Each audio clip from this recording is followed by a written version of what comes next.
ಹೇ ಶಾರದೆ ದಯ ಪಾಲಿಸು ಈ ಬಾಳನು, ದಯ ಪಾಲಿಸು ಈ ಬಾಳನು, ಬೆಳಕಾಗಿಸು ನಾಳೆಗಳ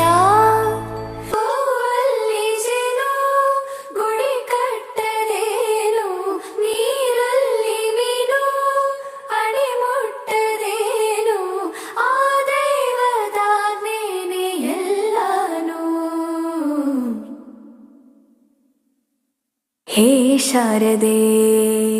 ದಯ ಪಾಲಿಸು